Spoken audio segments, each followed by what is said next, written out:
दुर्ग में हर वर्ष की तरह इस वर्ष भी शहर के हृदय स्थल पटेल चौक दुर्ग में स्थित हजरत बाबा सैयद अब्दुल रहमान शाह काबुली दरगाह में शुक्रवार से रविवार तक उर्स मनाया जा रहा है। इस दौरान कुछ आपत्तिजनक तत्वों द्वारा शहर के विभिन्न क्षेत्र मार्केट में घूम घूम कर अशांति व तोड़फोड़ की जाती है। साथ ही उर्स के दौरान 10 बजे से शुरू होकर 8 बजे तक जुलूस निकाला जाता है, जिसकी वजह से भी जनता को काफी परेशानियों का सामना करना पड़ता है, जिसमें तेज ध्वनि में बजाए जा रहे डीजे की वजह से लोगों को काफी परेशानियों का सामना करना पड़ता है। इन सब बातों को ध्यान में रखते हुए एक हिंदू जागरण मंच पर विचार क्रांति अभियान के द्वारा जिला मुख्यालय पहुंचकर कलेक्टर के नाम ज्ञापन दिया गया और अनुरोध किया गया कि प्रशासन द्वारा इस पर कड़ी निगरानी रखते हुए जिला प्रशासन के नियमों के अंतर्गत उर्स का पर्व मनाया जाए। ये हर साल यहाँ पुराना बस स्टैंड दुर्ग में कव्वाली होती है उर्स के मौके पे। उसमें रात भर डीजे बजता है, पूरा ट्रैफिक 3 दिन तक के बंद रहता है और जो इनका संदल निकलता है उसमें भी बहुत हुल्लड़ होती है। तो जो भी हो नियमता हो, इस मांग के साथ हम लोग यहाँ आए थे। और ऐसा नहीं है कि केवल इस मौके पे, हम लोग गणेश पक्ष में भी जो फुहड़ता होती, फुहड़ गाने बजते हैं डीजे में, शराब पी के नाच गाना, उसका भी विरोध करते हैं। कुल मिला के ये सब भारतीय संस्कृति और नियम कानून के विरुद्ध है। तो पुलिस प्रशासन से और जिला प्रशासन से हमारा ये अनुरोध है कि जो भी हो वो नियमता हो, नियम ना टूटे। उन सारी चीज़ों का डीजे हमारे भारत की संस्कृति ही नहीं है। 10 बजे के बाद डीजे नहीं बजे, नहीं, वही हमारी मांग है, सब पे बैन लगे, न दुर्गा क्या गणेश क्या दुर्गा पक्ष क्या उर्स, सब में डीजे पे बैन लगना चाहिए। आश्वासन मिला है, उचित कार्रवाई करेंगे करके। जी, मैं प्रफुल्ल पटेल, हिंदू जागरण मंच विचार क्रांति। यहाँ पटेल चौक पे उर्स का कार्यक्रम हो रहा है।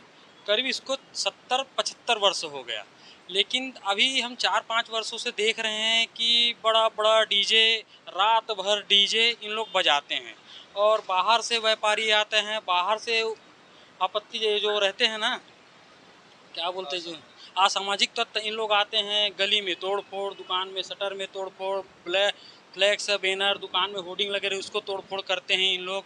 और डीजे का बक्सा का ना बेस का ना वॉल्यूम का कोई लिमिट नहीं, जितना बड़ा गाड़ी उससे बड़ा बड़ा बॉक्स रहता है उसमें। अच्छा, एक सुप्रीम कोर्ट का आदेश है कि 10, हाई कोर्ट का एक आदेश है कि 10 बजे के बाद डीजे बैन। ये जैसे अपन मंगलम भवन हो गए, शादी विवाह हो गए, उसमें है, लेकिन इन लोग का कार्यक्रम रात में 10 और 11 बजे के बाद ही चालू होता है। भेदभाव देखो, हम तो बिल्कुल डीजे जो सभ्यता है, धुमाल सभ्यता हमारे सनातन संस्कृति में है भी नहीं। अभी नवरात्र में गणेश पक्ष में जब बैन किए तो हम लोग ही प्रशासन के पास आए थे कि ये सब चीज़ सभ्यता बंद होनी चाहिए, हम इसके बिल्कुल समर्थन में नहीं है। लेकिन एक नियम और एक नियम के तहत बजना चाहिए ना। कोई नियम कोई कानून नहीं, कहीं भी इन लोग दुकान लगा देते हैं घेर घार के, जबकि यहाँ कलेक्टेड है। मुश्किल से 100 किलोमीटर में दुर्ग का जिला हॉस्पिटल है, वहाँ कई हजारों की संख्या में मरीज है। उसके जस्ट पीछे जाए तो 200 बिस्तर वाला डिलीवरी वार्ड है, वहाँ कई बच्चे रहते हैं। लेकिन एक आम आदमी डीजे के किनारे से गुजर भी नहीं सकते, इतना हाई वॉल्यूम रहता है। अच्छा, यहाँ जो पटेल चौक पे आसपास वाले जो निवासी, उन लोग तो अपना घर छोड़ के 2-3 दिन के लिए गायब हो जाते हैं, घर में ताला ही लगा के चले जाते हैं। आश्वासन दिया है कि एक अपन ये करेंगे करके, इनके ऊपर समझाइश देंगे बुला के करके। समझाइश नहीं देगी तो वही है, फिर अगर ज़्यादा विरोध करेंगे तो फिर हिंदू मुस्लिम वाला उसको रूपरेखा दिया जाएगा। लेकिन हम ये बिल्कुल नहीं चाहते, क्योंकि हम भी यही चाहते कि सनातन संस्कृति में डीजे है ही नहीं, डीजे सभ्यता सनातन संस्कृति में है ही नहीं। तो हिंदू मुस्लिम वाले इसको रूप न दिया जाए।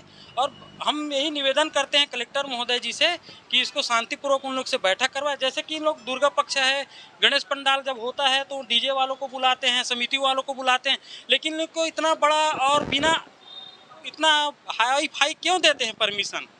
किस उद्देश्य से देते हैं, क्यों देते हैं, क्या मजबूरी रहती है इन लोग को इतना परमिशन देने के? हिंदू जागरण मंच दुर्ग नगर संयोजक।